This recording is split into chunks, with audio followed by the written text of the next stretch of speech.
What's up, you guys? It's your boy Young Poppy. I got another YouTube video. I know you've been seeing I've been posting more content on my page, my everyday life, me enjoying singing, being an artist, things to that extent. But today's video is actually a podcast video. I know I haven't done one in a little minute. Today's video is going to be multifaceted. First, it's going to discuss stop apologizing for your feelings. And then lastly, it's going to discuss learning from previous friendships, relationships, etc. First, we're going to get into stop apologizing for your feelings. Things happen at times during the duration of friendships, relationships, etc. And most people don't know how to process their feelings. I'm one who actually knows how to process their feelings and let you know when I'm upset, I'm angry, I'm hurt, things to that extent, disappointed. This month has been a very interesting month. It seems like everybody that I once had issues with has came back on the scene and wanted to have conversations about why the relationship went the way it went, or why we're not in the place we used to be in, or could we work toward being in a better place. Example, I'm going to get real candid. Hence, anything I say is not to come at these people, not to belittle them, bash them, anything like that, but just strictly my experience of dealing with the situation. Back in 2021, I contracted RSV living in an unsanitary environment. And during that time, I didn't really have a big circle of people that I hung around. I really hung around a cousin of mine, a person I called my brother, things to that extent. They were like the two people I always hung out with. During this situation, I stayed at my cousin's house for a little bit. And I still appreciate him to this day. I don't want it to come off as if I was ungrateful, things to that extent. I appreciate him for taking me in during that time. A lot happened during that time. I did a lot of thinking. I was going through a lot of finding myself, finding my voice, being able to communicate how I feel without coming off hostile or being angry. But I was angry because strictly of the fact of the matter is that I was sick because of something happened that had nothing to do with me, but it happened.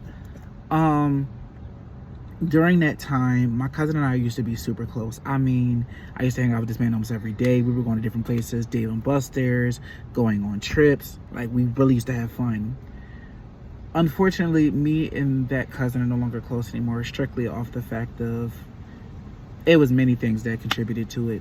One, what I will say is, I feel like we trauma bonded. Why do I say that? One, strictly off the fact of the matter is that when we met, we always had good times, but we weren't really that close. We didn't really get close till we started having conversation. We realized that we've been through similar situations in regards to not being close to family, having a strained relationships with our parents, things to that extent. So we end up getting close. Through therapy, through prayer, and through finding different avenues to digress and release, I have discovered that I don't want to have any traumatic friendships where we only bonded off of things that we've been through, but a genuine and real friendship, relationship, etc. So with that being said, me and that cousin are no longer close anymore. Do I still have love for them? I do. Do I feel like we can ever be back where we once were in reference to hanging out, things to that extent? No. And the reason why I say this is because I don't want to get emotional, but I am. I really do care about this cousin. It takes a lot to, one, be open about your feelings and things you've been through. It's another thing when someone knows this information and then turns around and says things that can re-traumatize you or it can trigger you. I'm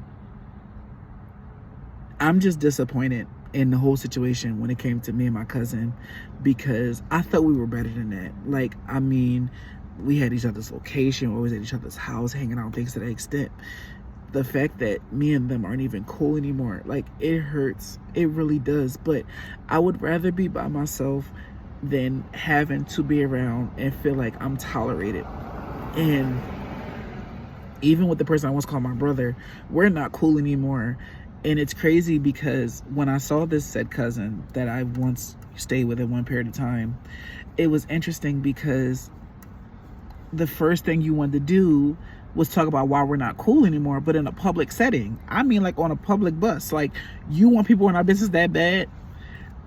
Like, stop involving outside individuals into your personal issues, because you and that said individual might be able to piece it up, but other people that you've told that information are still going to have fault with whoever's at fault. I'm disappointed because I really do love my family. I do. But I just don't see the relationship being repaired. One, because in order to repair that relationship, both parties have to be fully transparent and take accountability for their actions. I take full accountability for mine with no questions asked. But what I can't do is allow it to be made to seem as though that I have to take accountability for the whole situation when everybody played their part. Like, example, say for instance, A and B are friends. A and B get close to A and C are family. A starts to bring B around C and they all start hanging out. But then B starts doing some things that irritate C. And instead of C addressing his issues with B, he addresses issues with A. My perspective is, if you're hanging around someone, whether they're your friend's family, whether they're your family friends, or you're hanging around and you're kicking it, whatever, why express your issues that you have with the person that brought them around, not especially with them directly? You have your own personal relationship. Y'all friends on social media, y'all chopping it up, y'all hanging out together. Like, it can't go both ways. What I've learned from that interaction, and with a lot of interactions, is it is already hard enough to be your full transparent self dealing with what happens in the world today. There are a lot of fake individuals, there's a lot of fake friends, a lot of fake this, a lot of fake that. I am someone who's always been real, who's been transparent, who's been myself, authentic self, since day one. I am not going to apologize for having feelings, ever. Because in the same boat, if I didn't, I would be considered nonchalant, like I don't care. And that's one thing that's the direct opposite. I am such a selfless person. I put the needs of others over my own. If you're someone that's been around me that knows how I really love and care about people, like, I will literally, before now, anybody who literally was close to me was like, hey, I need a couple dollars for this and the third. I'm faulting that bill. I didn't even care whether I didn't have it for my own personal self. Again, I looked out for the needs of others. And what I had to learn is that I can't expect myself out of people. I really at times wish that I could get the same energy that I give out. But again, like I just said, I can't expect myself out of people. Even recently, someone that I really was close to, that I really had genuine love for, and I still do to this day, it's just weird now. Like, imagine going from loving these people to being around them, hoping to see them, enjoying their company, to now you're around them and you're numb. Like, that's not a good feeling at all. Example, back on the 28th, no, I'm sorry, not the 28th. Back on, was that last Saturday? I'm sorry, last Sunday, to be exact. My family decided to do a last minute get together, basically to commemorate the lives of the ones that we lost and to, you know, just have it like old times. As hesitant as I was to go, I still went. because it is sad that sometimes family can only get together when there's a death in the family or, you know, unforeseen circumstances. So I went. Being there, I happened to bump into that said family member that I once stayed with. And I wasn't going to say anything. I wasn't going to acknowledge them. I wasn't even going to say anything. But when someone is so persistent to get my attention to the point where it's like an harassment thing, we're not going to say harassment because that's kind of, you know, deep. I will say persistent on having a conversation. Eventually, I let you have it. But one thing about me, I can't be fake. If there's an elephant in the room, we're going to address that before anything. Me and that family member start having an exchange of words. It stayed mellow until the point where I felt as though that I was being blamed for another grown individual's actions instead of my own. Again, I took accountability for my part, what I did, how I made that person feel. But that person was not hearing me about how I felt, being blamed for another person's actions, being disrespected, being belittled. Again, it is nothing wrong with being in tune with your feelings, because that is something most people cannot do. Sitting here now, I'm going through so many mood changes. Because I'm emotional to the point where I want to cry, but I'm tired of crying because it is hard to let people see the soft and sensitive side of you. Because the minute that you let your guard down, you let yourself be vulnerable, that's when you receive the most attacks. And I hate having to have a hard wall up when it comes to meeting new people, because these are people that I can probably build a deep and meaningful relationship with. But what I can't do is sit here and continue to let this drain me. Like, it is mentally draining always having to be the bigger person in every situation, even when, yes, you played your part, but you're not always at fault.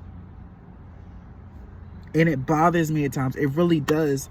And this is why I've gotten back into journaling. I've got back to being able to music and things to that extent that help me release in a more positive way without firing off the handle and being built up with frustration and releasing it and doing something I'm going to regret. I have made a promise to myself moving forward to be as raw and authentic as I can be. Meaning, if I have an issue with something, I would rather address it with that person right then and there than wait and let it linger, because the more you let it linger, the more you let it build up, eventually you're going to release it. And you don't know, it's unpredictable how it's going to be released.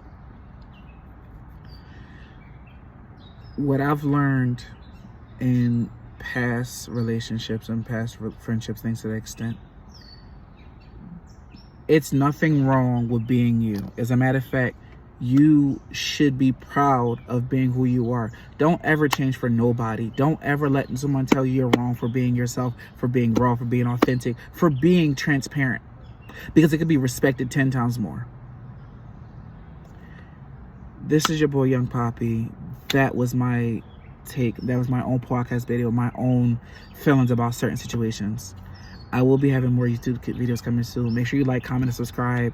And comment about a time where you felt like you were faulted for having feelings and how it made you feel.